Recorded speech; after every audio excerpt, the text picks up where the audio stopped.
चर्चा के लिए मेरे साथ आज पैनल पे मौजूद हैं बीजेपी की नेता आरती मेहरा, हुडा जरीवाला राजनीतिक विश्लेषक मनोज मिश्रा, हुडा जरीवाला राजनीतिक विश्लेषक हैं, मनोज मिश्रा वरिष्ठ पत्रकार। मनोज जी, आपसे शुरुआत करना चाहती हूं। ये बीजेपी की पूरी फौज जिस तरह केंद्रीय मंत्रियों की, मुख्यमंत्रियों की एमसीडी के इस चुनाव में नजर आ रही है, आम आदमी पार्टी के खिलाफ, हालांकि आम आदमी पार्टी यहां पर एमसीडी में नहीं है बीजेपी ही 15 सालों से।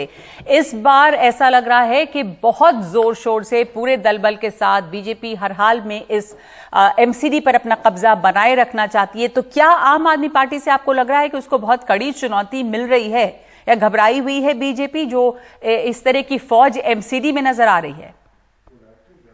असल में ये तो एक कारण है ही कि उसे लग रहा है कि कड़ी टक्कर मिल रही है।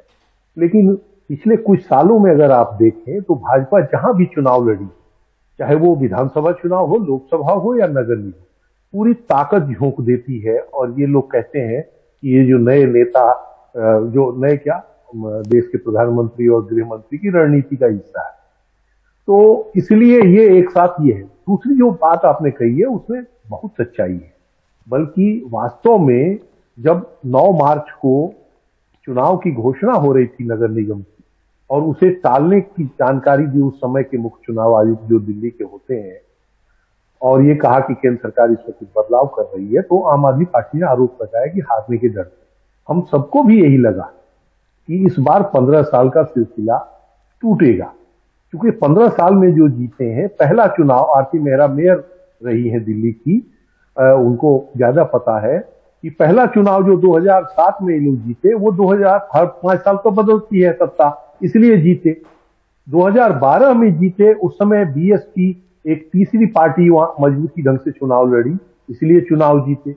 2017 में भी यही रिपीट हुआ कि कांग्रेस और आम आदमी बराबरी में लड़े और 36% वोट लाकर ही भाजपा चुनाव जीत गई। लगातार 3 चुनावों में भाजपा का वोट शेयर 36 से नहीं बढ़ा, लेकिन वो गैर भाजपा वोटों का डिवीजन होता गया और इसलिए वो चुनाव जीत गई। इस बार कांग्रेस हाशिए पर है, और ये बात हम आपसे ज्यादा भाजपा के नेताओं को पता है। दूसरा, चाहे लड़ाई हुई, झगड़ा हुआ, कमी किसी की रही, पैसे किसने दिए किसने नहीं लिए, लेकिन कुल मिला के ये संदेश गया कि नगर निगम ने अच्छे काम नहीं किए। तो ये तमाम तरह की चीजें एक साथ हुई है, तो जाहिर तौर से, बल्कि अब तो चुनाव प्रचार के इन 15 दिनों के बाद तो स्थिति थोड़ी बदली मुझे दिख रही है। किस तरह से बदली हुई स्थिति दिख रही है आपको? अभी थोड़ा डिफेंसिव आम आदमी दिख रही है, नहीं तो एग्रेसिव बहुत ज्यादा जी, क्योंकि बार बार ये स्टिंग होने से और भ्रष्टाचार के आरोप लगने से बैकफुट पे है, और संयोग से या रणनीति के तहत एक ही समय दोनों जगह चुनाव हो रहे हैं, गुजरात में और यहाँ, और वही लीडरान, बीजेपी में थोड़ा बदलाव है, लेकिन आम आदमी के तो टॉप लीडर वही है जो वहां प्रचार कर रहे हैं, यहाँ प्रचार कर रहे हैं। उनकी समस्या ये है कि दिल्ली वो हर बार 2 बार जीत गए, लेकिन नगर निगम नहीं जीत पाए 17 में जी।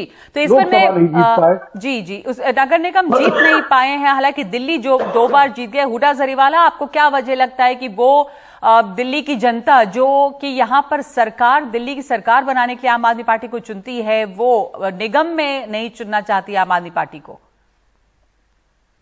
जी, दरअसल जो जनता है दिल्ली की, उसने आम आदमी पार्टी को बैक टू बैक ये तीसरी बार चुनाव जिताया है। लेकिन नगर निगम की अगर बात देखी जाए तो जनता ने बार बार बीजेपी को मौका दिया। उनको लगा कि शायद अब स्थिति बेहतर हो जाए, अब मामले बेहतर हो जाए, लेकिन क्योंकि करप्शन इतनी चरम सीमा पर है और देखा जाए तो बीजेपी ने कोई काम नहीं किया। चाहे बार बार मौका निगम में बीजेपी को क्यों मिला? बीजेपी अच्छा काम कर रही होगी शायद, इसलिए वो 15 सालों से एमसीडी में है। बिल्कुल नहीं। बीजेपी आप देखिए हर वक्त 24/7 कैंपेनिंग मोड में रहती है। बीजेपी की अगर सिर्फ एक ही चीज की तारीफ की जा सकती है तो वो है जिस तरह से वो लोग, उनके पूरे बड़े बड़े नेता मैदान में उतर के अपने स्टेट्स, अपने तमाम जो दूसरी इशू ऑफ इम्पोर्टेंस है उनको छोड़ के से वो सिर्फ कैंपेनिंग मोड में आ जाती है। कहीं ना कहीं यकीनन जनता उससे मुतासर होती है और बीजेपी को बार बार मौका दिया गया, लेकिन दिल्ली की जनता इस वक्त बेहाल हो चुकी है। जो कोरोना काल में आपने देखा जिस तरह से आपने जो बड़े नेताओं की बात की है, हुडा, आपने जो बड़े नेताओं की बात की है, तो इस बार बिल्कुल स्टार स्टडेड सुपर संडे था और जितनी रैलियां हुई हैं, 14 रोड शोज हो रहे हैं, तो उससे आपके पास, आम आदमी पार्टी के पास तो इतने लोग हैं नहीं, इतने स्टार्स। केजरीवाल जी वहां गुजरात में भी हैं, केजरीवाल जी यहां भी प्रचार कर रहे हैं, मनीष सिसोदिया जी हैं, यहां पर एक पूरी फौज है। तो आप ये मानेंगे कि आप से गुजरात और दिल्ली दोनों जगह मुश्किल हो रही है फिर करने में आम आदमी पार्टी को, क्योंकि आपने खुद कहा कि ये बड़े नेताओं के आने से फर्क पड़ रहा है जनता को। जी बिल्कुल, लेकिन जनता कहीं ना कहीं काम भी देख रही है। जनता ये देखती है कि किस तरह से करप्शन चरम सीमा पर है, किस तरह से चाहे वो लैंडस्लाइड जो लैंड क्या नाम है, माउंटेन्स बने हुए हैं, सॉरी कूड़े के, चाहे वो जो लैंडफिल्स, सॉरी, चाहे वो लोगों की सैलरी इस टाइम पे नहीं मिली है एमसीडी वालों की, चाहे वो 6,760 करोड़ का करप्शन हो। आई मीन ये सारी चीजें जनता के आगे हैं। जनता जानती है कि ठीक है, कितना ही चुनाव प्रचार इस वक्त एमसीडी में हो जाए, आप देखिए, लेकिन आपने जो करप्शन की बात की है, एक के बाद एक आम आदमी पार्टी के खिलाफ इस बार भ्रष्टाचार के चार्जेस हैं, कई चार्जेस हैं। चाहे वो सत्येंद्र जैन का जेल में होना हो, या आज की बात कर लें तो जो प्रेस कॉन्फ्रेंस किया बीजेपी के साथ में आप कार्यकर्ता बिंदु श्रीराम ने, और कहा कि यहाँ पे 80 लाख रुपए मांगे जा रहे थे टिकट के लिए, उसके पहले भी टिकट बेचने के आरोप लगे हैं। तो भ्रष्टाचार के बड़े आरोप आम आदमी पार्टी के खिलाफ लग रहे हैं, इसका क्या असर पड़ेगा? लेकिन वो साबित नहीं हुए हैं। पर माहौल बदला है इससे, माहौल बदल जाता है इससे। माहौल यकीनन बदल सकता है, लेकिन लोग भी अपनी सच्चाई जानते हैं, लोग जानते हैं कि चीजें सामने हैं। आप देखिए, वो आरोप कहीं भी साबित नहीं हुए और उस शख्स को टिकट नहीं दी गई है। ये इस बात का साफ सबूत है कि वो सरासर एक इल्जाम था। आम आदमी पार्टी को बदनाम करने के लिए आपके खिलाफ एक माहौल बनाया जा रहा है, कुछ भी साबित नहीं हो रहा है आम आदमी पार्टी के खिलाफ। आरती मेहरा, बीजेपी 15 सालों से यहाँ पर आप खुद मेयर रही। आरती मेहरा, एक मिनट, हुदा जरीवाला, आरती मेहरा जी, आप पहले मेयर रही यहाँ पर, 15 सालों से बीजेपी का राज है। इस बार आप जैसा है कि भाई काम अच्छा किया बीजेपी ने, केंद्र में आपकी सरकार है, 15 साल से यहां पर एमसीडी में है, इतने सारे मुख्यमंत्री, तमाम बड़े national leaders, defence minister Rajnath Singh ji एक एमसीडी चुनाव में आते हैं, तो लगता है कि डर है कि शायद कुर्सी जाने वाली है इस बार। नगमा जी, सबसे पहले तो मैं ये आपको कहना चाहूंगी कि डर नहीं है। चुनाव को हम बहुत ही शिद्दत से लेते हैं, किसी भी तरह का चुनाव, और भारतीय जनता पार्टी उसको पूरी चुनौती समझ के उसको उत्सव की तरह बना देती है। अब घर में शादी होती है तो सभी बड़ों को बुलाया जाता है, सभी खास को बुलाया जाता है, सभी आम को बुलाया जाता है जी। अब नरेंद्र मोदी जी से, राजनाथ सिंह जी से, जितेंद्र जी से, हमारे बड़े बड़े नेताओं से, अभी तो योगी जी भी आएंगे, अभी तो और लोग भी आएंगे। दिल्ली की जनता मिलना चाहती है, ये मौका है, वो उनके विचार सुनना चाहती है। उन्होंने देखा कि 3 में टूटी हुई जो आनन फानन में गलत नियत से जो 3, जब मैं थी नगमा जी, तो ये एक यूनिफाइड कॉरपोरेशन थी, एक कॉरपोरेशन हुआ करती थी, अगर आपको याद हो, क्योंकि मेरा एनडीटीवी से संबंध बहुत ही पुराना है। तो उस समय हम लोग पूरा ये एक कॉरपोरेशन होती थी और शीला जी अपनी दिल्ली की मुख्यमंत्री थी और हम दिल्ली नगर निगम के मेयर होने के नाते बिल्कुल ऊपर नीचे रहा करता था, एक टक्कर रहा करती थी। तो कहीं पे किसी इंटेंशन के चलते उन्होंने इसे 3 कर दिया, without any planning, without going into getting into details. तो पहली बात तो उसको यूनिफाई किया है। यूनिफाइड करने में इतना, अभी मनोज जी बड़े ही, मिश्रा जी बहुत ही मेरे बड़े भाई के समान बहुत सीनियर पत्रकार हैं और बहुत सी डिबेट्स और बहुत से अदरवाइज भी हमने बैठ के डिस्कशन किए, मैं बहुत सम्मान करती हूं आपको, लेकिन मैं कुछ फैक्ट्स रखना चाहती हूँ।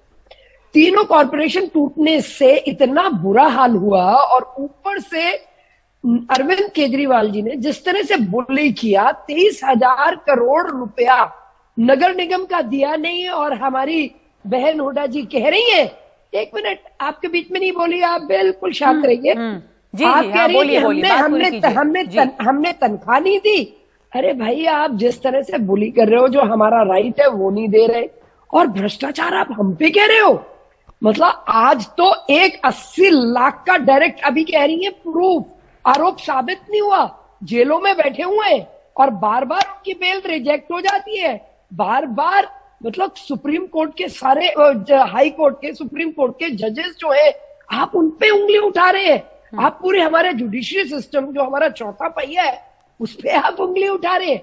पॉइंट ये है कि ये लोग, राजेश और इनके कैलाशपति मिश्र, उन्होंने 90 लाख की टिकट का सौदा किया, 33 लाख आरोपी दे रहा है, आरोप देने वाला दे रहा है, रंगे हाथ पकड़े जाता है, और आरोपी भी आम और देने वाला भी आम आदमी पार्टी का।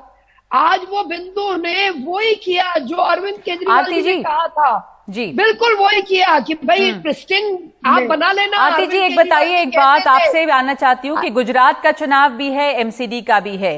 आप अरविंद केजरीवाल के लिए थोड़ा सा मुश्किल हो रहा है कि वो वहां भी जा रहे हैं, यहाँ भी आ रहे हैं, उनके पास इतने स्टार प्रचारक नहीं है बीजेपी जितने, पर बीजेपी के पास प्रधानमंत्री मोदी वहां भी हैं, यहाँ भी हैं। कौन सा, आपने कहा कि उत्सव की तरह, शादी ब्याह जैसे घर में होता है, तमाम लोगों को बुलाया जाता है, तो कौन सी शादी बड़ी है इस समय? नहीं, शादी तो सभी इंपॉर्टेंट है, एक बड़े की भी देखिए, जितनी बड़े बच्चे की इंपॉर्टेंट होती है उतनी छोटे बच्चे की भी इंपॉर्टेंट होती है। आप नगमा जी ऐसे वो नहीं कर सकते, डिस्क्रिमिनेशन नहीं कर सकते।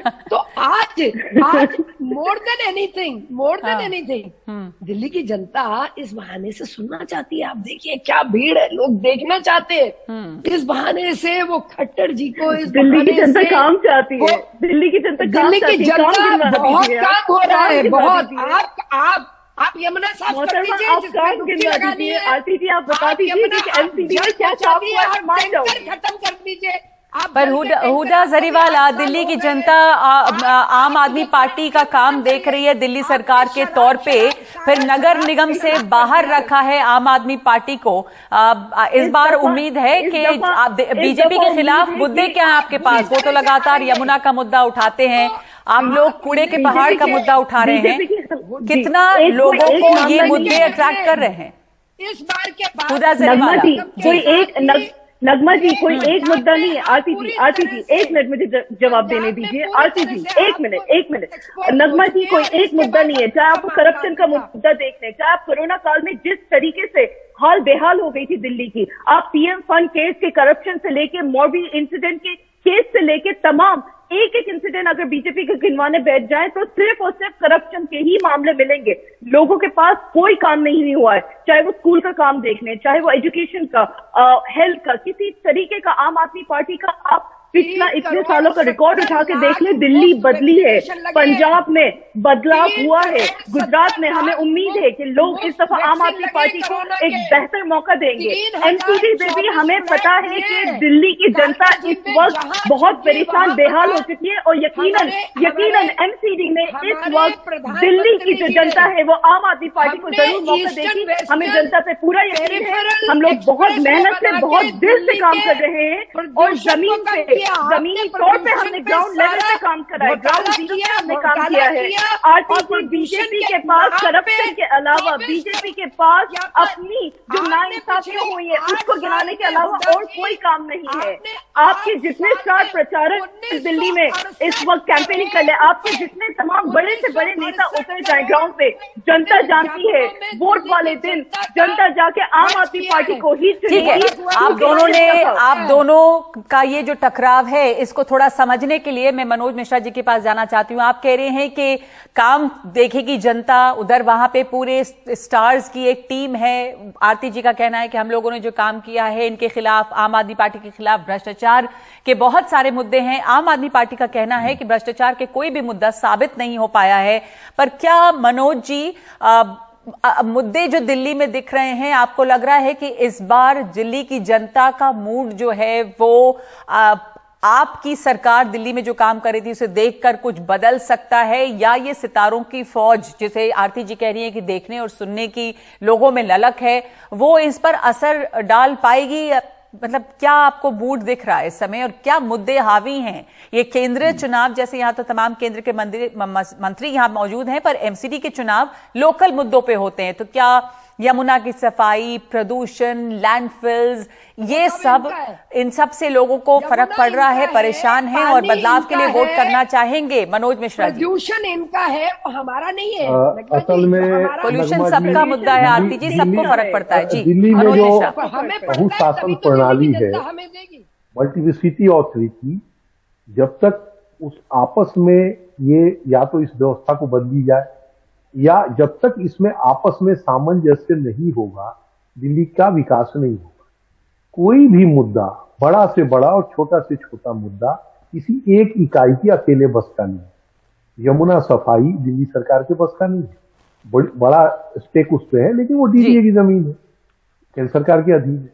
नगर निगम तो अब पूरी तरह से केंद्र सरकार के अधीन हो गई, और नगर निगम में भी अब जैसे कूड़े का पहाड़, ये थोड़े दिन में नहीं लगा, ये 15 साल में नहीं है, तो बरसों से लगा, तो इकट्ठा होता गया और अव्यवस्था का परिणाम ये हुआ कि 3 कूड़े के पहाड़ बन गए दिल्ली में, दिल्ली की 3 सीमाओं पर। बल्कि मैंने एक बार लिखा भी था कि रघुवीर सहाय का एक प्रसिद्ध साहित्यकार हुए, बड़े पत्रकार, उनका किसी ने इंटरव्यू किया तो उन्होंने कहा दिल्ली बास मारने लगी, क्योंकि सारे एंट्री पॉइंट पर इस तरह के पहाड़ इकट्ठे हो गए। तो मेरे कहने का मतलब कि ये सारे मुद्दों को गौण कर दिया गया है, ये दूसरे तरह के मुद्दे उठाकर। ये जो स्टिंग ऑपरेशन हुआ है, या जो आपने कहा कि स्टारों, ये बड़े नेताओं की जो महफिल या बारात जो पदयात्रा हुई है संडे को, ये सारे मुद्दे बदल दिए गए। और मुझे लग रहा है कि ये शुरू में तो अरविंद केजरीवाल जी की स्ट्रेटजी रही होगी, वो इन चुनावों को दिल्ली सरकार के पीछ पर ले आवे, लेकिन बाद में ये केंद्र सरकार ने इसको चालाकी से उनके पीछे अपने पीछ पर ले आए। जी ठीक है।